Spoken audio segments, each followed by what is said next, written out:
नमस्कार दोस्तों। चलिए आज की ब्रेकिंग न्यूज़ देखते हैं क्या है। यह हिंदुस्तान टाइम्स का खबर है। देखिए इसका आर्टिकल क्या है।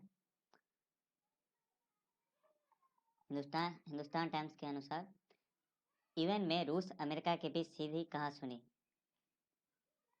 यूएन में रूस अमेरिका के बीच सीधी कही सुनी हो गई है, पता है। देखते हैं क्या आगे लिखता है। यूक्रेन पर बैठक बुलाने का अमेरिकी प्रस्ताव सुरक्षा परिषद में पास हो गया। हालांकि भारत ने मतदान में हिस्सा नहीं लिया है। बैठक में दोनों पक्षों के बीच जमकर बहस हुई। संयुक्त राष्ट्र सुरक्षा परिषद में सोमवार को माहौल उस वक्त गर्म हो गया जब अमेरिका और रूस के राजनयिक सीधे बहस में उलझ गए। रूस ने पश्चिमी देशों पर यूक्रेन को लेकर तनाव बढ़ाने का आरोप लगाया। रूस ने कहा है कि अमेरिका ने यूक्रेन में खालिश नक्सलियों को सत्ता में बिठा दिया है। अमेरिकी राजदूत लिंडा थॉमस ग्रीनफील्ड ने जवाब में कहा कि यूक्रेन की सीमा पर 1 लाख रूसी सैनिक का जमावड़ा पिछले कई दशकों में यूरोप में सबसे बड़ा है। थॉमसन ग्रीनफील्ड ने कहा कि बिना किसी तथ्यात्मक आधार के वे यूक्रेन और पश्चिमी देशों पर आक्रमण होने का आरोप लगा रहे हैं ताकि हमला करने का माहौल तैयार कर सके, क्योंकि गर्मागर्मी यह गर्मागर्मी तब हुई जब रूस की एक बैठक को रोकने की कोशिश नाकाम हो गई। यह पहला मौका था जब यूक्रेन पर सभी पक्षों ने सीधे सीधे अपनी बात रखी। हालांकि यूएन की सबसे शक्तिशाली संस्थान ने कोई फैसला नहीं लिया। इस बैठक के कुछ घंटे बाद रूस की सरकार ने अमेरिका के तनाव घटाने के प्रस्ताव का लिखित जवाब भेजा। हालांकि अमेरिकी विदेश मंत्रालय ने इस जवाब के बारे में विस्तार से कुछ भी बताने से यह कहते हुए इनकार कर दिया कि इस पर सार्वजनिक तौर पर चर्चा करना अनुपादक होगा और वे अपने जवाबी प्रस्ताव पर फैसला रूस पर छोड़ रहे हैं। अब तक यूक्रेन के मुद्दे पर अमेरिका और रूस के बीच बातचीत नाकाम ही रही है। लगातार तनाव बढ़ रहा है। आज की अगला लेटेस्ट न्यूज़ देखते हैं क्या है। यूएई की मस्जिद में पहुंचे इजरायली राष्ट्रपति।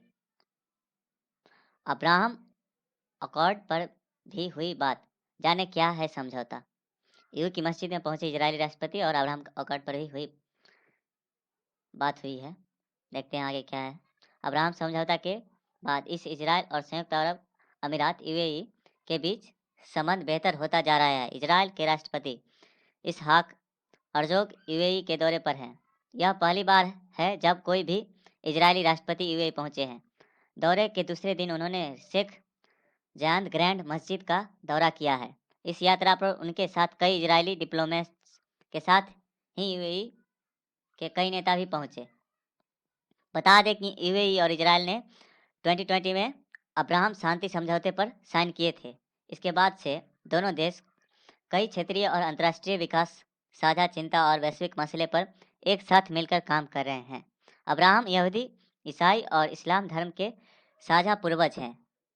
ये वो कनेक्शन है जो सदियों पुरानी दुश्मनी से इन तीनों धर्मों का आपस में जोड़ता है। अब्राहम समझौते के तहत इजरायल ने संयुक्त अरब अमीरात और बहरीन के बीच एक सामान्यकरण समझौता पर सितंबर 2020 में व्हाइट हाउस में साइन किए थे। बाद में सूडान और मोरक्को जैसे देश भी इस समझौते में शामिल हुए। रिपोर्ट्स बताती है इजरायल और अन्य मिडिल ईस्ट के देश इस समझौते पर साइन कर सकते हैं। मीडिया रिपोर्ट्स के मुताबिक सऊदी अरब और इजरायल भी इस समझौते पर साइन करने को तैयार हैं, लेकिन कुछ मसलों पर असहमति नहीं है। इसके कारण अब तक दोनों पक्षों ने साइन नहीं किए हैं। चलिए आज की अगला लेटेस्ट न्यूज़ देखते हैं क्या है। यूएन मैक्रोन यूक्रेन पर भारत ने नहीं डाला वोट, अमेरिका दबाव के बाद भी रूस को किया सपोर्ट। यूक्रेन के मसला पर यूएन में भारत ने वोट नहीं डाला है। देखते हैं क्या है।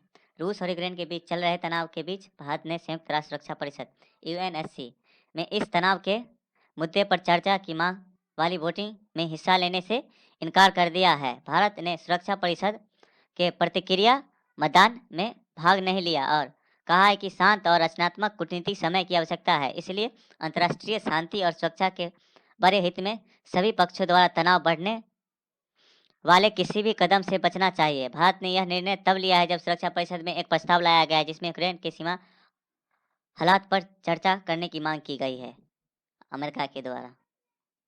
आज की अगला न्यूज देखते हैं क्या है। पाकिस्तान से सीमा विवाद पर तालिबान ने उठाया बड़ा कदम, एक तरफा लाइन खींचने पर दी थी चेतावनी। पाकिस्तान और ये तालिबान का मसला है, देखते हैं क्या है। पिछले दिनों अफगानिस्तान सीमा पर तालिबान द्वारा पाकिस्तान सेना को बारबंदी व सैन्य चौकी के निर्माण से रोकने के साथ ही दोनों देशों के बीच वर्षों पुरानी डूरंड रेखा का विवाद फिर उभर कर सामने आया था। पाकिस्तान को उम्मीद थी कि तालिबान शासन के दौरान यह मुद्दा सुलझा लिया जाएगा, लेकिन बारबंदी व सैन्य चौकी निर्माण को तालिबान ने रोक दिया था। इसी बीच तालिबान ने एक बार कदम उठाते हुए सोमवार को इस समस्या के समाधान के लिए संयुक्त मंत्रिस्तरीय समिति का गठन किया है।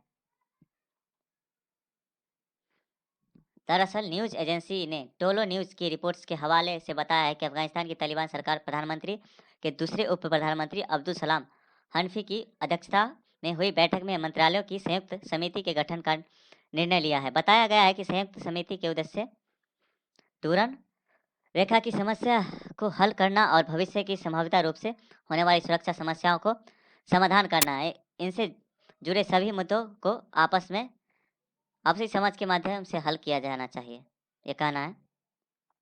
आज की अगला लेटेस्ट न्यूज देखते हैं क्या है। रूस ने यूक्रेन पर किया हमला तो कतर से मिलेगी ताकत, अमेरिका ने बनाया बड़ा प्लान। देखिए,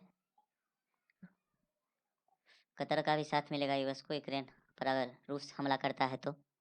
अमेरिकी राष्ट्रपति जो बाइडेन ने सोमवार को कहा है कि कतर को संयुक्त राज्य के प्रमुख गैर नाटो सहयोगी के रूप में नामित करने एक ऐसा पदनाम जो खाड़ी राष्ट्र कतर में अधिक सुरक्षा, सहयोग और निवेश का रास्ता साफ करेगा। बाइडेन के और कतर के अमीर शेख तमी बिन हमद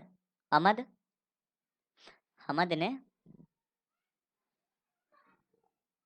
अल के बीच यह मुलाकात ऐसे समय में हो रहा है कि जब इस बात की आशंका जताई जा रही है कि यदि रूस यूक्रेन पर हमला करता है तो यूरोप में बिजली आपूर्ति बाधित हो सकती है। चलिए, आज के लिए इतना ही खबर। थैंक यू, धन्यवाद।